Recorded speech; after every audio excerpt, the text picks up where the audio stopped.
Welcome to Tummus world. നമ്മളൊരു fish കറിയാണ് വെക്കാൻ പോകുന്നത്. അപ്പോൾ ഭയങ്കര ബഡ്ജറ്റ് ഫ്രണ്ട്ലി ആയിട്ട് വെക്കാൻ പറ്റിയ ഒരു ഫിഷ് കറിയാണ് ഇത്. ബാസ സ്റ്റീക്ക് എന്ന് പറയും. ഫ്രോസൺ വാങ്ങിയതാണ്. ഇതിന് ഏകദേശം $4 ഇത്ര മീനിന് വരുന്നത്. ഓക്കെ, അപ്പോൾ നമുക്ക് തുടങ്ങാം. ഇത് 1/2 കിലോ ബാസ മീൻ ക്ലീൻ ചെയ്തതാണ്.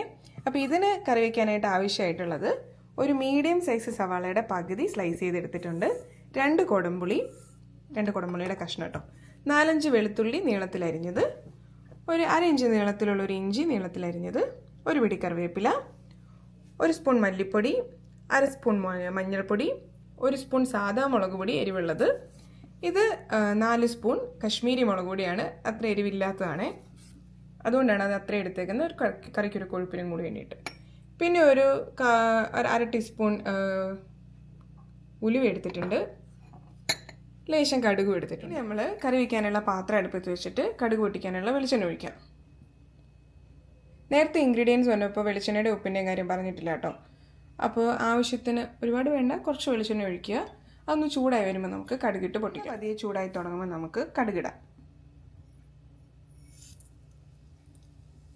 കടുക് പൊട്ടി തുടങ്ങിയിട്ടുണ്ട്. ഇനി കടുക് പൊട്ടി കഴിയുമ്പോൾ നമുക്ക് ഉലുവയിട്ട് മൂപ്പിച്ചെടുക്കാം.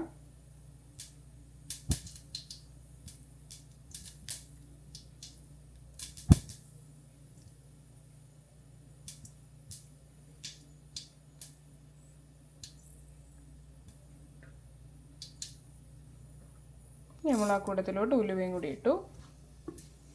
ചെറുതായിട്ട് ഇളക്കി കൊടുത്തേക്കാം. ഉലുവയൊന്ന് ചുവന്ന് വരണേ.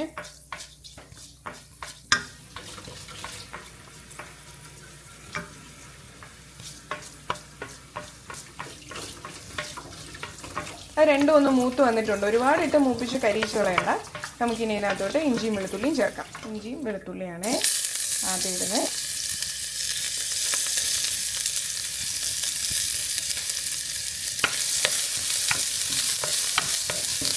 ഒന്ന് വഴറ്റിയെടുക്കാം. അതിൻ്റെയൊക്കെ പച്ചമണമൊക്കെ ഒന്ന് വാടി വരുന്ന സമയത്ത് നമുക്ക് 2 കുടംപുളി കുറച്ച് വെള്ളം ഒഴിച്ചിട്ട് ഒന്ന് തിളപ്പിക്കാൻ വെക്കാവേ. ഇതിലോട്ട് നമുക്ക് സവാള ചേർത്ത് കൊടുക്കാം. ഒരു മീഡിയം സൈസ് സവാളയുടെ പകുതി മാത്രമേ എടുത്തിട്ടുള്ളൂ കേട്ടോ.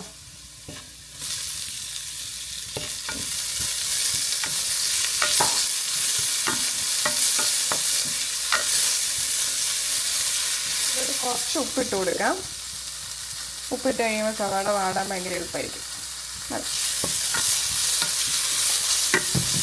ഇത് കൂടാതെ കറിക്ക് ഇച്ചിരി കൂടി ഉപ്പിട്ട് കൊടുക്കണേ. അതൊക്കെ വാടിയിട്ടുണ്ടെങ്കിൽ നമുക്ക് പൊടികൾ ചേർക്കാം.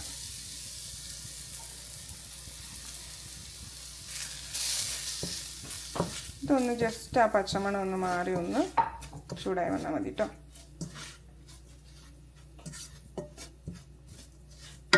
ഇനി ഇതിനകത്തോട്ട് നമുക്ക് തിളപ്പിച്ച് വെച്ചിരുന്ന പുളിയുടെ വെള്ളം ചേർക്കാം.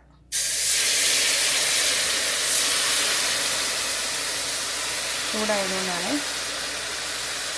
ഈ സമയത്ത് തുമ്മാനും ചുമയ്ക്കാനുമുള്ള സാധ്യത വളരെ കൂടുതലാണ്. ഞാൻ 2 പുളിയും കൂടെ അതിനകത്തോട്ട് ഇട്ടിട്ടുണ്ട്. ഒന്ന് ഇളക്കി അതിനെ ഒന്ന് നന്നായിട്ട് തിളച്ചോട്ടെ. തീ കൂട്ടി വെച്ചിട്ടുണ്ടേ. ഈ കറി നല്ല കപ്പയ്ക്കും ചോറിനും ഒക്കെ സൂപ്പർ കറിയാണ്. അതുപോലെ തന്നെ ഈ മീനും നല്ല ഒരു എന്നാ പറയുന്നത്, ദശയിൽ നെയ്യുള്ള മീനാണ്. അപ്പം നല്ല ടേസ്റ്റാണ്, കറിക്ക് നല്ല രുചിയായിരിക്കും. ഞാൻ കുറച്ച് ഉപ്പും കൂടി ഇടുന്നുണ്ടേ, ആവശ്യത്തിന് ഉപ്പ്. ഇപ്പം നമ്മൾ മീൻ കഷ്ണമൊക്കെ ഇടാൻ പോകല്ലേ. ഉപ്പും എരിവൊക്കെ ഇച്ചിരി മുന്നോട്ട് നിന്ന് മീനൊക്കെ ഇട്ട് കഴിയുമ്പോൾ മീൻ കഷ്ണത്തിലേട്ടും പിടിക്കുമല്ലോ, അപ്പോൾ കറക്റ്റ് പാകത്തിനായിരിക്കും. ഈ വെള്ളത്തിൻ്റെ ഒന്നും അളവ് ഞാൻ പറയണില്ല. എന്നാന്ന് വെച്ചാൽ ആവശ്യത്തിന് മീൻ മുങ്ങിക്കിടക്കാൻ പാകത്തിന് വെള്ളം ഒഴിക്കുക. പിന്നെ നമ്മുടെ പാത്രത്തിൻ്റെ വലിപ്പം അനുസരിച്ചിരിക്കുമല്ലോ, അപ്പോൾ അങ്ങനെ ഒഴിക്കുക. ഇനി ഇപ്പം ഇച്ചിരി വെള്ളം കൂടി പോയാൽ തന്നെ നമുക്ക് തിളപ്പിച്ച് വറ്റിക്കാവുന്നതല്ലേ ഉള്ളൂ. അതുകൊണ്ട് വെള്ളവും ഉപ്പും ആവശ്യത്തിന് ചേർക്കാം. അപ്പോൾ ഇതിൻ്റെ അരപ്പൊക്കെ നന്നായിട്ട് തിളച്ച് വന്നിട്ടുണ്ട്. ഇനി നമുക്ക് മീൻ കഷ്ണങ്ങൾ ഇടാം. ഇച്ചിരി വലിയ കഷ്ണം മീനാണുണ്ടോ, അപ്പം ഞങ്ങളിത് പിന്നെ ചെറുതാക്കാറില്ല. ആ ഒരു പാക്കറ്റിൽ കിട്ടുന്ന പോലെ തന്നെയാണ്. നിങ്ങൾക്ക് വേണമെങ്കിൽ ഇത് 2 കഷ്ണം ആക്കി ഒക്കെ ഇടാം കേട്ടോ.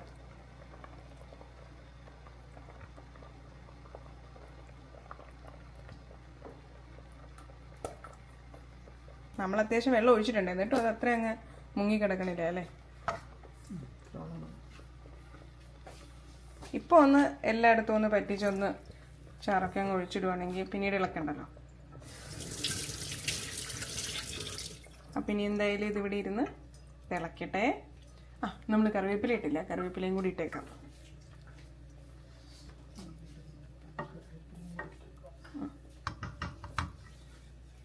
നല്ല മീനാണ് കേട്ടോ ഇത് ശരിക്കും പറഞ്ഞാൽ.